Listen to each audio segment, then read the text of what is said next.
کو اللہ تعالیٰ نے اتنی نعمتیں عطا کی ہیں کہ اگر وہ ان کا احساس کر لے تو کبھی بھی ناشکری اس کے انداز سے، رویے سے اور اس کی طرز زندگی سے ظاہر نہ ہو، بلکہ اس کا سانس سانس جو ہے وہ اللہ کا شکر کرے، اللہ کی تقدیس کے گیت گائے.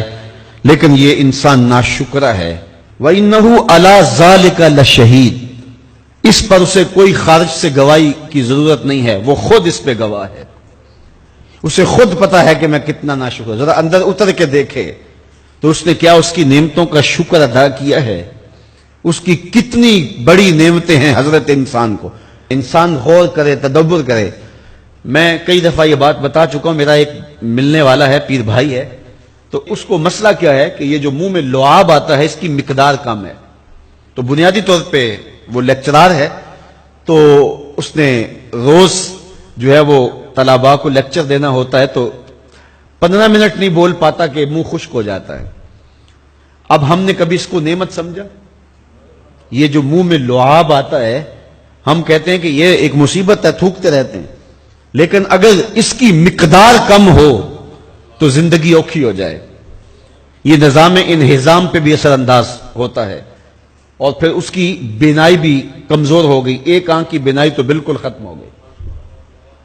مرض کیا ہے؟ مسئلہ کیا ہے؟ کون سی نعمت کم مل رہی ہے؟ پانی نہیں مل رہا، مل رہا ہے. آکسیجن نہیں مل رہی ہے. گردش خون جاری ہے. کمی کیا ہوئی؟ کبھی سوچا بھی نہیں ہم نے. لعاب کی مقدار ضرورت سے کم ہے تو زندگی مشکل ہو گئی. انسان یہ لعاب جس کی اہمیت تیری نظر میں کوئی نہیں، یہ کم ہو تو پھر زندگی عذاب بن جائے. تو اللہ نے جو تجھے نعمتیں دی ہیں اگر وہ نہ ہوں تو پھر بتا زندگی کیسے گزرے. تو انسان کو اتنی نعمتیں دی ہیں اللہ نے، اتنا کچھ عطا کیا ہے. اوناسس نامی دنیا کا امیر ترین شخص تھا، اس کی آنکھوں کے پپوٹے کام کرنا چھوڑ گئے. یہ آٹومیٹک سسٹم رب نے لگایا ہوا ہے. ادھر سے تنکا اڑا، ادھر آنکھ بند ہو گئی.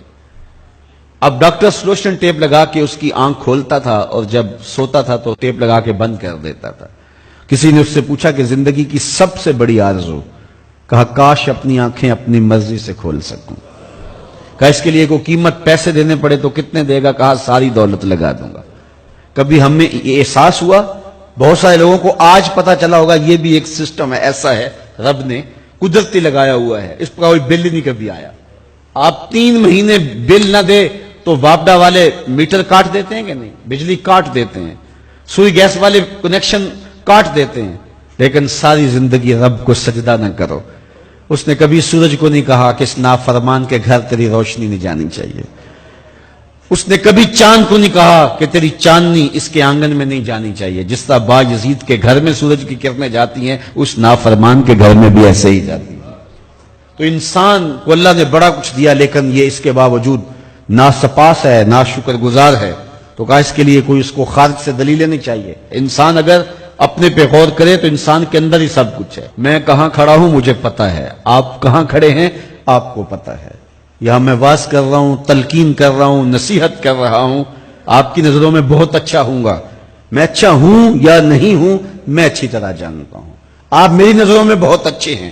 آپ اچھے ہیں یا نہیں ہیں یہ آپ اپنے سے پوچھیں، آپ اچھی طرح جانتے ہیں. انسان اپنی حقیقت سے خود آگاہ ہے کہ وہ کس جگہ کھڑا ہے، وہ جانتا ہے. وَإِنَّهُ عَلَى ذَلِكَ لَشَهِيدٌ. اسے خارج سے کوئی دلیل نہیں چاہیے. آج وقت ہے اپنا رب سے جوڑ لیں. اس کی رحمتوں کے دروازے کھلے ہوئے، اس کی کرم نوازیوں کا می برس رہا ہے. یہ موسم نور ہے نا. ایک نیکی کرو 70 نیکیوں کا ثواب ملتا ہے. کرم نوازیوں کی برکھا برستی ہے. وہ ایک فقیر تھا، وہ بازار میں کھڑا رو رہا تھا. کسی نے رک کے پوچھا، کہا بابا کیوں رو رہے ہو، کیا ہوا ہے تمہیں؟ کسی نے مارا ہے، تنگ کیا ہے، بھوک کی شدت ہے، کیا ماجرا ہے؟ کہا نہ بابا یہ میرے مسئلے نہیں ہیں. کہا پھر کیوں کھڑے ہو؟ وہ مجذوب تھا. کہنے لگا میرا پروگرام بنا کے بندوں کی اور رب کی صلح کروا دوں. تو کہا پھر کیا ہوا؟ کہا وہ تو مانتے ہیں یہ نہیں مانتے. وہ تو کہتا ہے لے آئے نے میری دہلیز پہ، ایک آنسو سے سارے گناہ معاف کر دوں، لیکن یہ میری سنتے ہی نہیں ہے. ایسا پیار ہو گیا دنیا سے، میری بات ہی نہیں سمجھتے. میں انہیں سمجھاتا ہوں، آگے سے مجھے پتھر مارتے ہیں. میں ان کی خیر کے لیے ان کو کہانی سنا رہا ہوں، میاں یہ دنیا عارضی ہے، لیکن یہ مجھے گھور گھور کے دیکھتے ہیں. مجھے ان کی عقل پہ رونا آ رہا ہے وہ کہتا ہے لے آ میری چوکھٹ پہ، ابھی معاف کر دوں گا، ایک آنسو سے سارے گناہ دھو ڈالوں گا، سمندر کی جھاگ کے برابر بھی گناہ ہیں تو مٹا ڈالوں گا. لیکن یہ سمجھتے نہیں ہیں. خیر وہ چلا گیا. اگلے دن گیا تو قبرستان کے قریب سے گزرا تو وہ فقیر وہاں کھڑا رو رہا تھا. تو وہ پھر رو گیا. کہا بابا عجیب کہانی ہے تیری، بازاروں میں بھی روتا ہے اور قبرستانوں میں بھی روتا ہے، آج کیا مسئلہ ہے؟ کہا آج بھی میرا کل والا ہی مسئلہ ہے. کہا آج کیا مسئلہ ہے؟ کہا آج میں ادھر آیا تھا کہ ان کی اور رب کی صلح کروا دوں. تو کہا آج پھر کیا بنا؟ کہا آج یہ مانتے ہیں وہ نہیں مانتا. تو قبل اس سے کہ وہ وقت آئے کہ پھر وہ نہ مانے، آج لے ان کی پناہ، آج مدد مانگ ان سے، کل قیامت کو نہ مانیں گے اگر مان گیا. تو یہ تھوڑا وقت ہے زندگی کا، اس زندگی کو غنیمت سمجھیں.